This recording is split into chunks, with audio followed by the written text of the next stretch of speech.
आज की इस वीडियो में हम लोग कंप्यूटर के पीढ़ी के बारे में देखेंगे। कंप्यूटर में किस प्रकार से जो बदलाव आया, किस प्रकार से उसका जनरेशन में बदलाव हुआ, तो सारा हम लोग देखेंगे। इससे पहले कि फंडामेंटल्स का फर्स्ट वीडियो आप नहीं देखे हुए हैं तो जाकर देख लीजिए। जहां से आप है जो फंडामेंटल फर्स्ट वीडियो देखिएगा, उसके बाद सेकेंड देखिएगा तो ज़्यादा समझ में आएगा। और यहीं से आपका जो जितना सरकारी एग्जाम होगा या कहीं भी फंडामेंटल से क्वेश्चन आएगा, सारा का सारा यहीं से आएगा। तो चलिए हम लोग बात करते हैं कंप्यूटर के पीढ़ी के बारे में, बोले तो जनरेशन के बारे में। तो अगर बात आती है कंप्यूटर की पीढ़ी को, तो एक्चुअल में कंप्यूटर की शुरुआत कब से हुई, ये सारा हम लोग पीछे देख रहे थे। इसकी गुणवत्ता, स्पीड, साइज इत्यादि चीज़ों कैसे बदलाव हुआ, ये सारे बारे में हम लोग जानेंगे।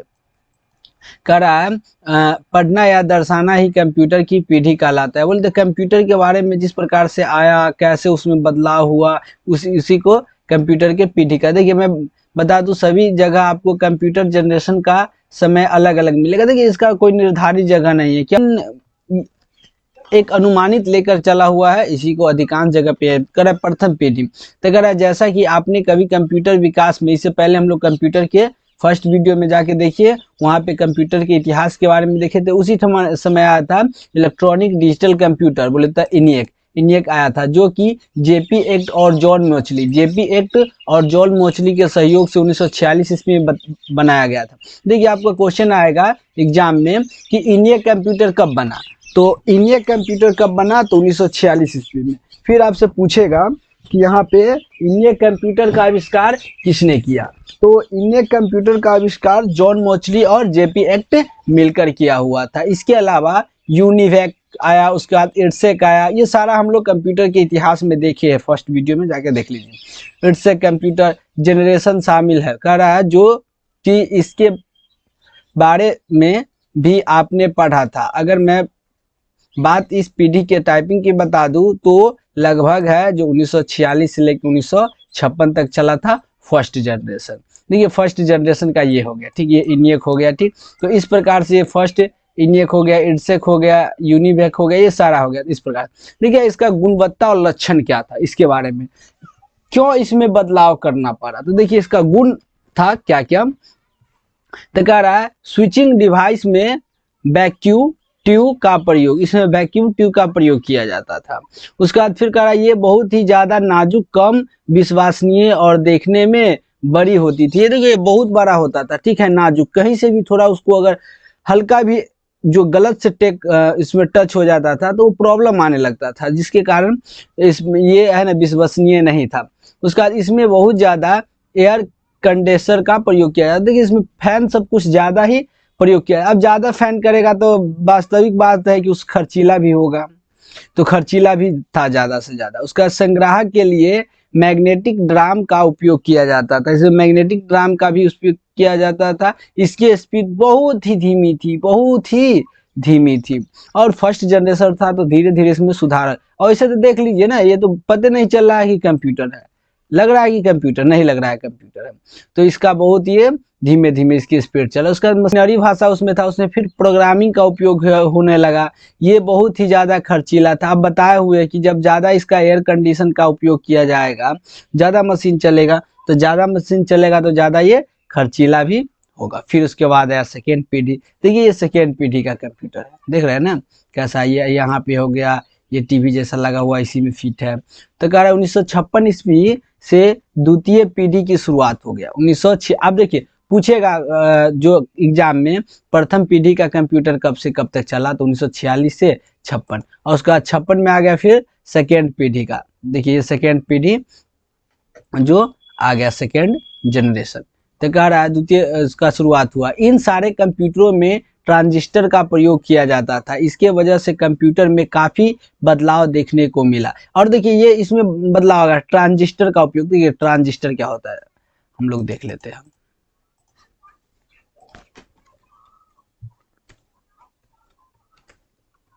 ट्रांजिस्टर, देखिए ये है ट्रांजिस्टर, ये ट्रांजिस्टर का उपयोग किया जाता था, यही ट्रांजिस्टर है। तो ये ट्रांजिस्टर का इसका उपयोग किया जाता था। तो इसमें है ना जो बदलाव हो गया, जिसके वजह से ट्रांजिस्टर की वजह से कंप्यूटर में काफ़ी बदलाव देखने को मिला। करा जैसे आकार छोटा होना, स्पीड में मुनाफा होना, ज़्यादा विश्वसनीय होना, सिर्फ ट्रांजिस्टर है उसको लगाने के बाद ये सब सारी प्रक्रिया 1956 से 64 तक चला। उसके बाद फिर इसमें बदलाव आया। देखिए, प्राकृतिक या मानव का नियम ही है बदलाव, हमेशा कुछ न कुछ बदलाव होता रहता है। और इसके बाद इस पीढ़ी की गुणवत्ता और लक्षण, इसके गुणवत्ता और लक्षण क्या था? तो प्रथम पीढ़ी से जो कम खर्चीला था, जो प्रथम पीढ़ी का कंप्यूटर था उससे कम, क्योंकि इसमें एयर कंडीशन का इसमें भी जरूरत था। वैसे हम लोग आज भी लैपटॉप चलाते हैं या कंप्यूटर, उसमें भी एयर कंडीशन का जरूरत होता है, लेकिन उतना बड़ा नहीं होता। उसके बाद इस पीढ़ी से छोटा और रख रखवार में आसान, उसकी अपेक्षा क्या हो गया, ये आसान हो गया रख रखवार में, देख रहे हैं, ये रख रखवार में भी आसान हो गया और उससे छोटा हो गया।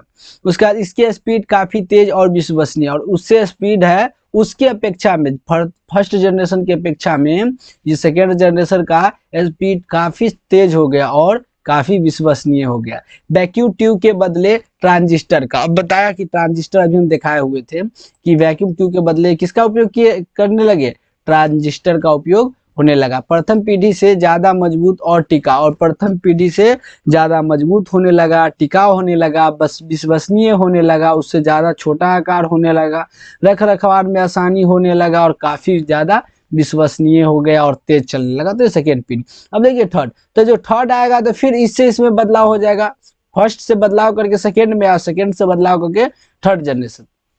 देखिए, तो इस पीढ़ी की शुरुआत 1964 ईस्वी में हुई, जो कि 1964 से 63 तक चला हुआ था। उसका तृतीय पीढ़ी के कंप्यूटर का जो वजन बहुत ही कम होने लगा, देखिए बगल में रखाया हुआ, ये इस प्रकार से हो गया। और उसके बाद क्या होने लगा,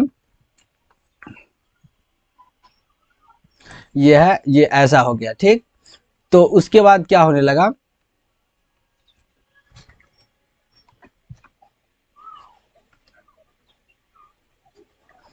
इसके बाद है ना जो इसमें आईसी का भी प्रयोग किए होने लगा। आईसी का प्रयोग इसमें, देखिए आईसी क्या होता है, इंटीग्रेटेड सर्किट का उपयोग होने लगा। देखिए आईसी ये है, दिखा देते वो भी, देखिए ये सब आईसी है, ठीक, ये आईसी है, ठीक। तो इसी का प्रयोग होने लगा, जिसके वजह से क्या हो गया, फिर ये कंप्यूटर सेकेंड जनरेशन की अपेक्षा काफी फास्ट चलने लगा। देखिए इसका, इस पीढ़ी के जो सेकेंड जनरेशन की पीढ़ी की गुणवत्ता क्या है, सही, इस पीढ़ी के लक्षण और विशेषताएं कह रहा है, यह बहुत ही छोटे आकार का होने लगा, बहुत कम खर्चीले होने लगा और कम पैसा में भी तैयार होने लगा। और देखिए बहुत ही कम बिजली का खपत होना इसमें होने लगा, बहुत कम बिजली का भी खपत होने लगा। जो थर्ड पीढ़ी, जो थर्ड जनरेशन था, देखिए ये बहुत छोटा हो गया, तो बिजली भी कम लगेगा इसमें, एयर कंडीशन भी बहुत कम हो गया। और इसके बाद क्या हो गया, रख रखवार में भी काफी आसान हो गया, जैसे हम लोग अभी चलाते हैं ना, लगभग वही था, अभी भी थर्ड जनरेशन का सब चलाता है, तो इस प्रकार से है।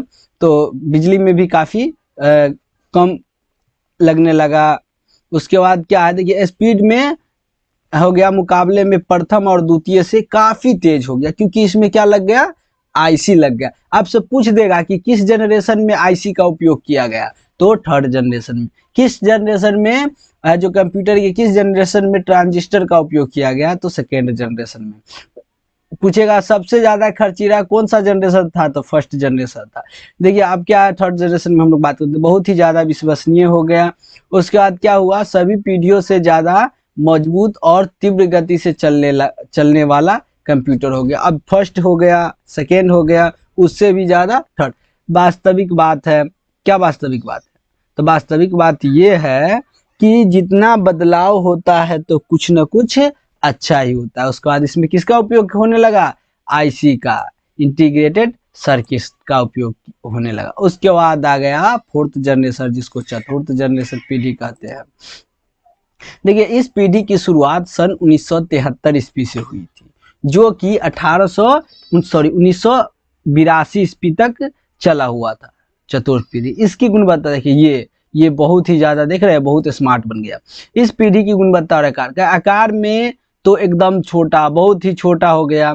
उसके बाद हो गया स्पीड के मामले में काफी तेज, बहुत ही ज्यादा तेज हो गया बारूद की तरह। उसका रख रखवार और भी आसान, जहां चाहे वहां। अब इसको जाइए बाइक पे रखिए, साइकिल पे रखिए, लेके भाग जाइए जहां मर्जी वहां। उसके बाद क्या है, बहुत कम खर्चीले में तैयार। अब देखिए कम खर्चीले में भी तैयार होने लगा उसकी अपेक्षा। और उसके बाद क्या, बहुत ही कम बिजली की खपत, बिजली भी कम। उसके बाद माइक्रो प्रोसेसर, इसमें माइक्रो प्रोसेसर, देखिए प्रोसेसर क्या होता है, या प्रोसेसर जिसको सीपीयू भी कहते हैं, सेंट्रल प्रोसेसिंग यूनिट। तो ये सीपीयू जो हो गया यही प्रोसेसर हो गया। और ये है जो कंप्यूटर का, इसको दिमाग कहा जाता है। एक होता है प्रोसेसर होता है, इससे आगे हम लोग बात करेंगे। एक होता है रैम होता है, जब प्रोसेसर बिजी रहता है लैपटॉप में या कंप्यूटर में, एक बार में 2-3 वेबसाइट खोल देते हैं, तो जब प्रोसेसर नहीं काम करता है उस वक्त तो रैम को दे देता है और रैम काम करने लगता है। तो ये हम लोग आगे देखेंगे। चलिए अब हम लोग देखेंगे 5वीं पीढ़ी। देखिए ये लैपटॉप मोबाइल में हम लोग चले आए 5वीं पीढ़ी। तो कह 1982 से लेकर अब तक की सभी कंप्यूटर 5वीं पीढ़ी के अंतर्गत आते हैं। इस पीढ़ी के अत्यंत छोटा, शक्तिशाली, फास्ट और उच्च तकनीक वाले हैं। इस पीढ़ी वाले है जो कंप्यूटर के कई सारे मॉडल्स तैयार किए गए हैं, जैसे डेस्कटॉप कंप्यूटर, लैपटॉप इत्यादि। मोबाइल ये सारा चीज का तैयार। आजकल तो मोबाइल के साइज की तरह कंप्यूटर आ गया है। कंप्यूटर भी बहुत छोटा छोटा आ गया है मोबाइल। देखिए इसमें टैब की तरह है, ये टैब है, ये है, ठीक। तो कंप्यूटर भी बहुत छोटा छोटा एक मोबाइल की साइज की तरह आ गया है। और देखिए वैसे तो अभी तक आ गया 11th जनरेशन आ गया, लेकिन अभी हम लोग यहीं तक देखेंगे। इस पीढ़ी के कंप्यूटर के बारे में मुझे अब बताने की जरूरत नहीं। देखिए क्या होता है इस पीढ़ी में, देखिए इस पीढ़ी में क्या है, कंप्यूटर अभी कितना ज्यादा फास्ट हो गया तो आप लोग जानते हैं। लैपटॉप हो गया, बैग में रखिए सीधा चल जाए, दौड़ते दौड़ते जहां मर्जी वहां बैठ के चलाने लगी। तो इससे क्या होगा, पार्क में बैठिए और आराम से चलाते रहिए, ठीक है। तो इससे क्या होने लगा कि आप अपने हिसाब से इसका उपयोग भी करते हैं और रख रखवार में भी बहुत कम पैसा लगता है। अब देखिए कंप्यूटर के प्रकार के बारे में हम लोग बात करते हैं। कंप्यूटर कैसे कैसे प्रकार का होता है, ठीक। ये भी वीवीआई है, ये भी कंप्यूटर से संबंधित अगर कहीं पे क्वेश्चन आता है तो पूछा जाता है।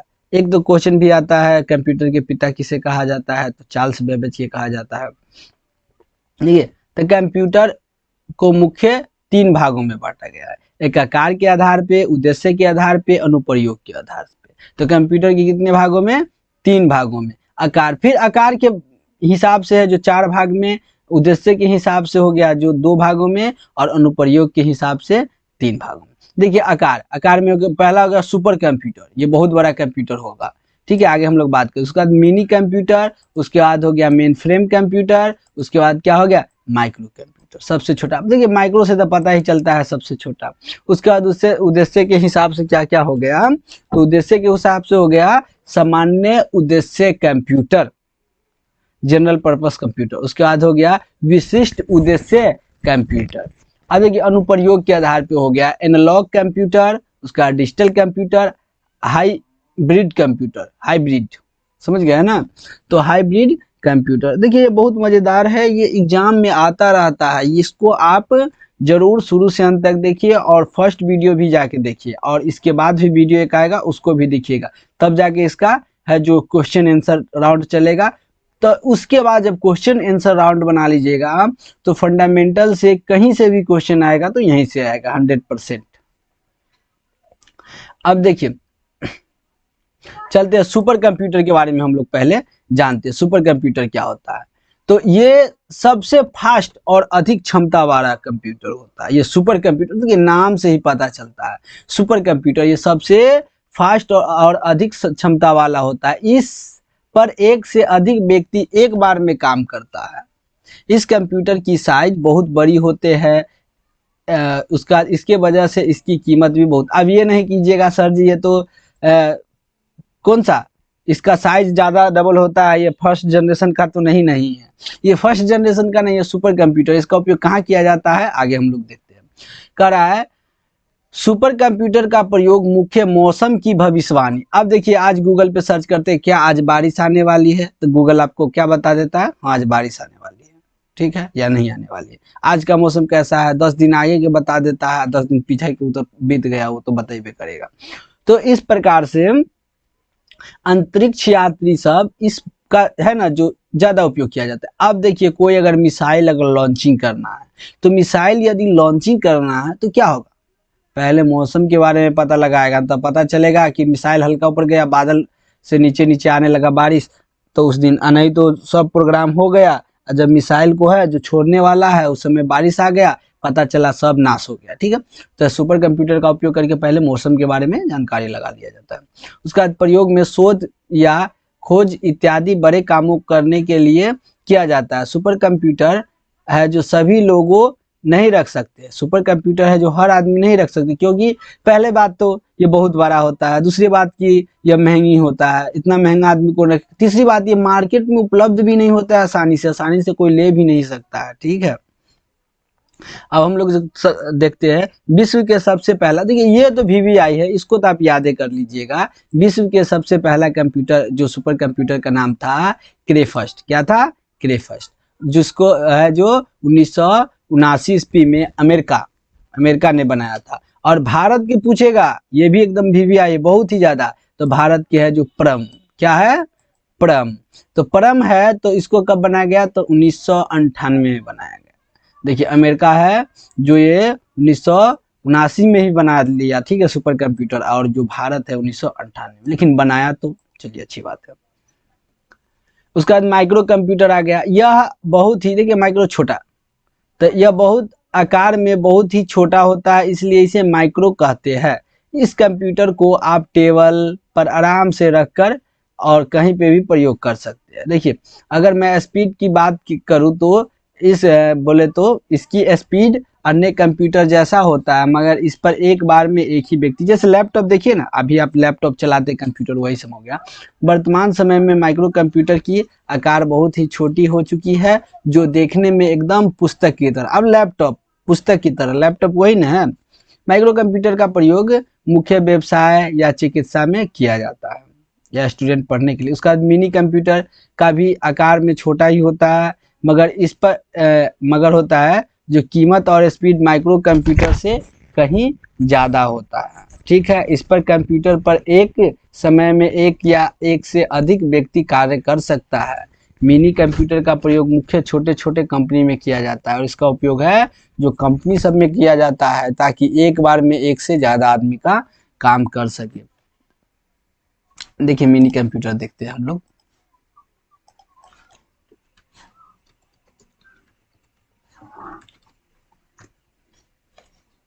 ये हो गया मिनी कंप्यूटर। ठीक, नहीं मिनी कंप्यूटर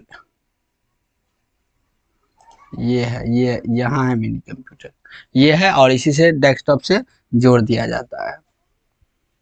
यह है जो मिनी कंप्यूटर का एक कूलर की तरह, ठीक, और इसी कूलर की तरह इसी में से एक ही जो होता है, एक ही से 5 गो 7 गो 10 गो जितना सिस्टम चलाना हो एक ही से चला दिया जाता है। उसके बाद देखते हैं मेन फ्रेम कंप्यूटर। कह रहा है main frame computer mini computer से बड़ी खर्चीली होती है, मेन फ्रेम होता है उससे ज़्यादा खर्चीला होता है, देखते हैं बगल में उसका, मगर इससे तेज गति से कार्य करता है।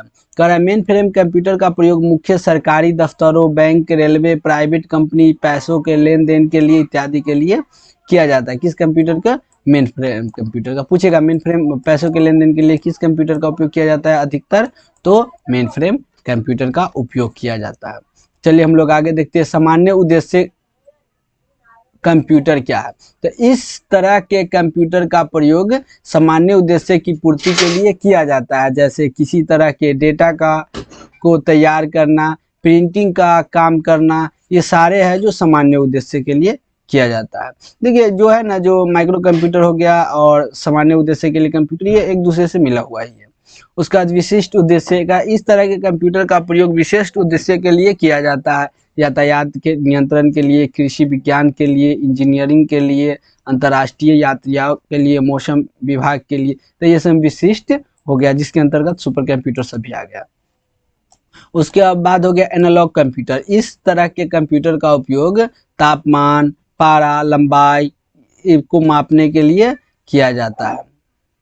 अब देखिए डिजिटल कंप्यूटर क्या है, हम लोग आगे देखते हैं डिजिटल। तो इस तरह के कंप्यूटर का प्रयोग है अंकों की गणना करने के लिए किया जाता है।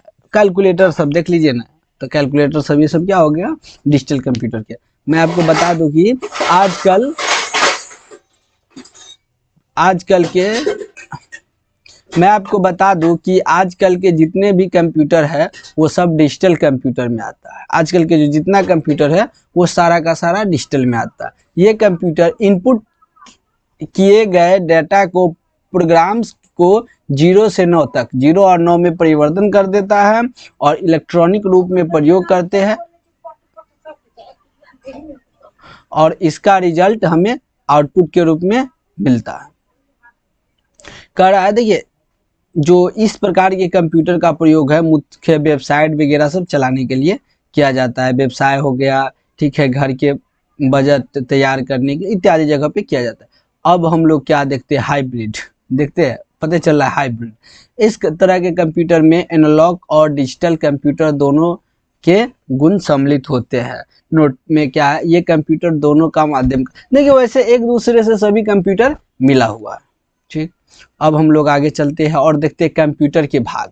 आप कंप्यूटर के प्रत्येक भाग को देखेंगे। इसमें कीबोर्ड, देखिए कीबोर्ड बहुत ही इंपॉर्टेंट चैप्टर है। ठीक, इंपॉर्टेंट क्यों है, यदि आप कहीं पे भी पढ़ते हैं, अगर कंप्यूटर के में अगर आप है ना एक्सपर्ट बनना चाहते हैं तो पहली बात तो आपके पास कीबोर्ड की नॉलेज होना चाहिए और कीबोर्ड पे पकड़ होनी चाहिए। जब तक आपके पास कीबोर्ड पे नॉलेज नहीं है और कीबोर्ड की पकड़ नहीं है, जब तक कि आप एक्सपर्ट कभी नहीं बन सकते हैं। तो कीबोर्ड क्या है पहले, तो हम लोग इसे पहले भी देखे थे। कीबोर्ड क्या है, एक इनपुट डिवाइस है, इनपुट के रूप में वो काम करता है। तो कीबोर्ड एक इनपुट डिवाइस है, कंप्यूटर को अक्षर और अंकीय, अक्षर या अंकीय के रूप में डेटा और सूचना देने के लिए करते हैं। कह रहा है कीबोर्ड में कई सारे बटन होते हैं, कीबोर्ड में कई सारे बटन, वैसे कहीं कहीं दो प्रकार में बांट दिया है कीबोर्ड, एक नॉर्मल कीबोर्ड में, एक मल्टीमीडिया कीबोर्ड में। ठीक, तब मगर ये निश्चित नहीं होता, लेकिन ये निश्चित नहीं होता है कितने बटन होते हैं, क्योंकि सभी कंपनी वाले हैं अपना अपने हिसाब से बनाए हुए हैं, क्योंकि ये सब साइज, कीमत और कंपनी पर निर्भर करते हैं। बताया ही है, महंगा लीजिएगा कीबोर्ड तो उसमें कुछ ज़्यादा बटन रहता है, उसमें फंक्शन गाना बजाने वाला सब अलग से दे देता है। कम दाम का लीजिएगा तो वो सब नहीं देता अलग से। कह रहा है यूजर के द्वारा कीबोर्ड में दबाई गई बटन को कीबोर्ड के सबसे पहला बफर में स्टोर करता है। देखिए पहले हम जो कीबोर्ड, ये कीबोर्ड, चलिए हम लोग कीबोर्ड का देखते हैं।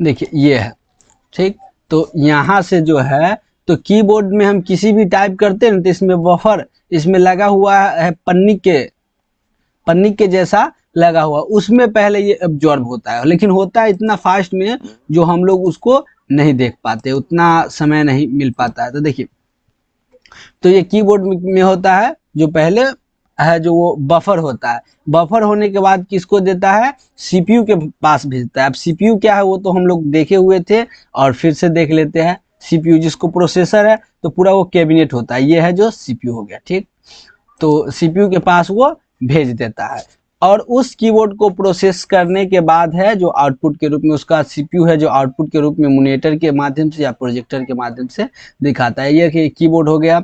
कीबोर्ड होने के बाद हम लोग थोड़ा यहाँ पे देख लेते हैं।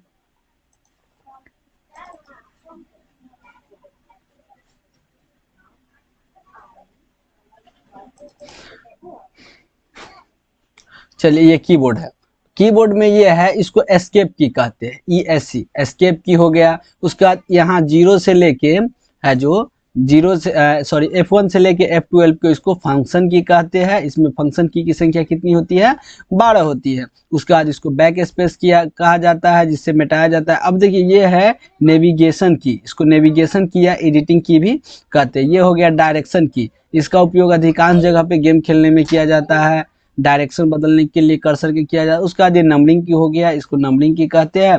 और ये अल्ट हो गया, विंडोज हो गया, कंट्रोल हो गया, इस सब का उपयोग है शॉर्टकट काम करने के लिए किया जाता है।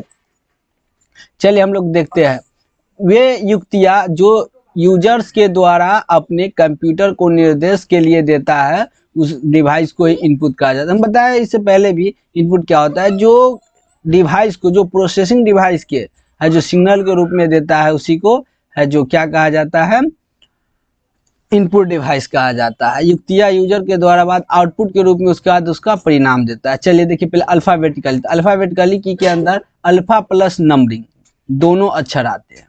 जैसे अल्फा न्यूमरिंग की, पहले तो एक हो गया अल्फाबेटिकली की, देखिए यहाँ से हो गया अल्फाबेट, सिर्फ एबीसीडी के अक्षर को अल्फाबेट, और यहाँ पे हो गया अल्फा न्यूमरिक की। तो इसमें क्या अल्फाबेट भी आ गया और 0 से 9 तक भी आ गया। तो ये हो गया ये सब ये सारा हो गया अल्फाबेट, अल्फा न्यूमरिंग की। और इसके बाद हम लोग आगे देखते हैं। चलिए आगे उसके बाद नंबरिंग की हो गया, 0 से 9 तक के नंबरिंग की कहा जाता है। यहाँ से हम लोग इसको नंबरिंग की कहते हैं। ठीक, ये इसमें जो अल्फाबेट नंबर दोनों है, इसीलिए इसको अल्फा न्यूमरिक की कहा जाता है, इसको न्यूमेरिकल की कहा जाता है। चलिए अब हम लोग आगे देखते हैं। आगे क्या है, कर्सर, कंट्रोल की का, इसके अंतर्गत 4 बटन आते हैं, जिसमें कि है जो तीर वाला होता है, हम बताए हैं जो कर्सर की होता है। इस बटन की सहायता से आप माउस की है ना ऊपर नीचे, माउस नहीं रहेगा तो बिना माउस के छुए इससे आप ऊपर नीचे, ये है जो डायरेक्शन की है, उसी को है जो कर्सर कंट्रोल की। उसके बाद होम की, देखिए होम की का उपयोग क्या है, जब हम कहीं भी माउस को है जो टाइप करते हैं तो उसको होम की पे आने के लिए होम की का उपयोग किया जाए। देखिए होम की एकदम शुरू में आ गए, होम की का उपयोग शुरू में आने के लिए किया जाता है। चलिए अब आते हैं, नीचे आ गए तो हम लोग होम की के बाद इंड की के प्रेस करेंगे तो सबसे नीचे आ जाएंगे, वो तो समझ गए। उसके बाद पेज अप करा, इस की का यूज आप तब कर सकते हैं जब आपको किसी डॉक्यूमेंट के अंदर एक पेज ऊपर जंप करना हो। जब एक पेज ऊपर जंप करना हो तो पेज अप, और पेज डाउन से एक पेज, जैसे इस पेज में अभी हम है वर्तमान, एक पेज ऊपर जाना है तो पेज अप करेंगे, और एक पेज नीचे आना है तो पेज डाउन करेंगे। उसके बाद कंट्रोल की, इस की का यूज अकेले नहीं किया जाता है। देखिए जैसे कंट्रोल ए से ऑल सेलेक्ट हो गया, कंट्रोल ए से सेव हो गया, उसी प्रकार से है जो हर जगह पे विभिन्न जगह पे है जो कीबोर्ड का इसका अलग अलग इस्तेमाल किया जाता है। उसका शिफ्ट की है, तो शिफ्ट की है, इसका भी उपयोग नहीं किया जाता है अकेले। ठीक है, इसका भी उपयोग जो छपे, देखिए एक बटन में क्या होता है, एक बटन में 2 होता है, यहाँ पे देखते दो, यहाँ पे 2 लिखा रहेगा एक बटन में, एक ऊपर एक नीचे। ठीक, अगर आपको ऊपर वाली संकेत टाइप करना हो तो साथ में शिफ्ट की का उपयोग कर सकते हैं। चलिए ESC, इससे क्या होता है, किसी भी जो ब्राउजर खुला होता है, जैसे ब्राउजर खुला हो इसको बंद बैक करना हो तो ESC एस्केप की से अब पीछे बैक कर सकते हैं। उसका डिलीट की, डिलीट करने के लिए उपयोग किया जाता है। जब आप डिलीट कीजिएगा तो कहाँ चला जाएगा, रिसाइकल बिन। उसका बैक स्पेस का, जब कोई भी टाइपिंग कर रहा है, मिटाना हो दायां साइड का मिटाना हो तो सॉरी दायां साइड से बायां साइड को मिटाना हो, जैसे हम देखिए डिलीट और डिलीट की और बैक स्पेस में क्या फर्क है हम दिखाते हैं। ये हो गया, ये टाइप हो गया। टाइप होने के बाद अगर यहाँ कर्सर आके बैक स्पेस कर रहा है तो बायां साइड का डिलीट हो रहा है, डिलीट बटन को प्रेस कर रहा है तो दायां साइड का, दोनों का यही डायरेक्शन का फर्क है, डिलीट दोनों करता है। उसके बाद स्पेस की तो जान ही रहे, अगर किसी भी जो वर्ड लिख रहे हैं जैसे मोहन एंड सोहन, तो बीच में जो स्पेस देते हैं तो स्पेस देने के लिए 2 अक्षरों के बीच स्पेस की। उसके बाद नंबर की, नंबर लॉक, देखिए नंबर लॉक क्या है, नंबर लॉक की ये बगल में एक बटन है, यहाँ पे है, ये अगर इसको आप दाब दीजिएगा तो इसमें से किसी भी नंबर को अगर दाबिएगा तो काम नहीं करेगा। चलिए इसके बाद क्या है, नंबर लॉक के बाद विंडोज की क्या है, तो विंडोज ये ऐसा, ये चिन्ह वाला है, ये इसी को विंडोज की कहते हैं। ठीक, विंडोज पे जाने के लिए विंडोज की का उपयोग किया जाता है, और कहीं कहीं इससे शॉर्टकट भी काम किया जाता है। उसका टैब की क्या है, तो जब कर्सर को एक पॉइंट से दूसरे पॉइंट तक ले जाना हो तो हम लोग इस किसका उपयोग करेंगे, टैब की का। देखिए टैब की हो रहा है। इसके बाद क्या है, इंटर की, जब पैराग्राफ चेंज करना हो तो हम लोग इंटर की का उपयोग, नीचे आना हो तो इंटर की का उपयोग करेंगे। चलिए उसके बाद क्या है, प्रिंट स्क्रीन या साइन अप करा, इसका उपयोग है जो प्रिंट वगैरह करने के लिए, जब आप स्क्रीनशॉट लिए हैं करा, इस की का वर्तमान समय में ओपन किसी भी प्रोग्राम या स्क्रीनशॉट लेने के लिए किया जाता है करा, मगर ध्यान रहे स्क्रीनशॉट लेने के बाद आपको किसी न किसी सॉफ्टवेयर में जाकर आपको कंट्रोल भी से पेस्ट करना होगा, तब जाके आपका है ना जो स्क्रीनशॉट होगा। चलिए अब हम लोग चलते हैं फंक्शन की। हम बताए कि यहाँ से फंक्शन की F1 से F12 को फंक्शन की कहा जाता है, और फंक्शन की संख्या कितनी होती है? हाँ 12 होती है। चलिए तो 12 इसका फंक्शन की संख्या हो गया, तो 12 जो हो गया, अब हम लोग देखते हैं, हम सभी का काम अलग अलग देखेंगे।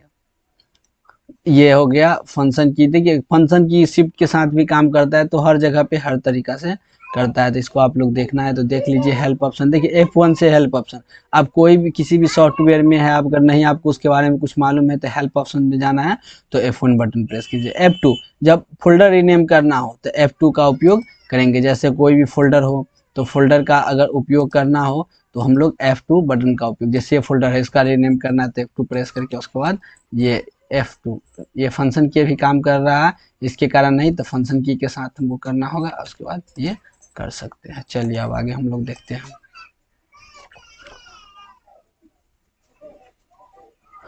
F3 करा, इस फंक्शन की का इस्तेमाल कंप्यूटर में किसी भी फोल्डर, इमेज, वीडियो, सॉफ्टवेयर इत्यादि चीज़ों को सर्च करने के लिए किया जाता है। F3 है जो सर्च के लिए आता है। चलिए उसके बाद F4 का उपयोग Alt+F4 शट डाउन करने के लिए किया जाता है। उसके बाद F5 रिफ्रेश करने के लिए, जैसे कंप्यूटर पे बैठेंगे तो सबसे पहले क्या करेंगे? रिफ्रेश करेंगे। रिफ्रेश करना जरूरी है। रिफ्रेश क्यों जरूरी है?